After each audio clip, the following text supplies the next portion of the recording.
I was in my head, I was thinking, damn, how are you gonna just bring back a whole person that died? How can you even explain that? And you have a whole funeral and there's a body probably in that casket. It's like, so I'm assuming Mephisto would have to have some type of power to kind of rewrite reality a little bit here for this to even make any sense.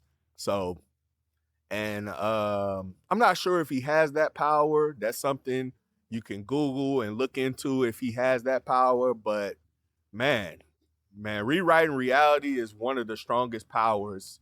Man, it's like it just goes to show you what type of super being that we got going on here. You think Cloak was the real arch nemesis or the real big bad? No, the real big bad is Manifesto. Especially the fact that he can just bring back somebody to life, even if he can't rewrite reality. The fact that he can bring a whole person that died, who unalived, as they would say online, like that's crazy and that's super powerful. And so um yeah, so anyway, they kind of cut the scene off and they don't really show what Riri chose. He gives her the offer, and then she kind of goes back home, and then it's just kind of this sad kind of scene.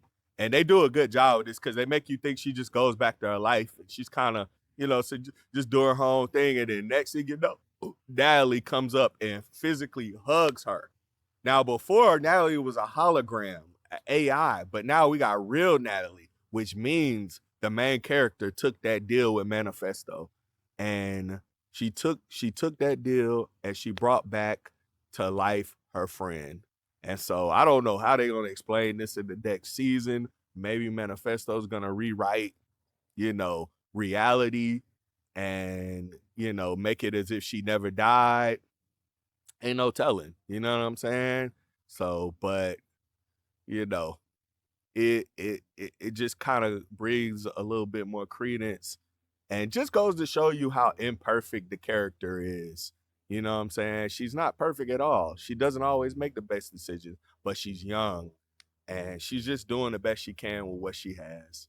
And so that's pretty much the end of Ironheart. Um just a brief recap on my feelings of the show.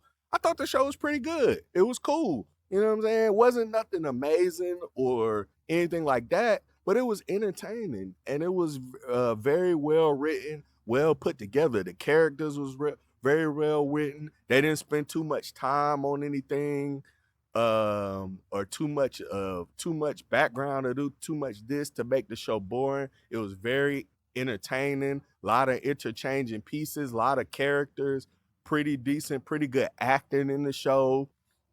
Um, all the characters pulled their weight and did what they were supposed to do and made you remember them.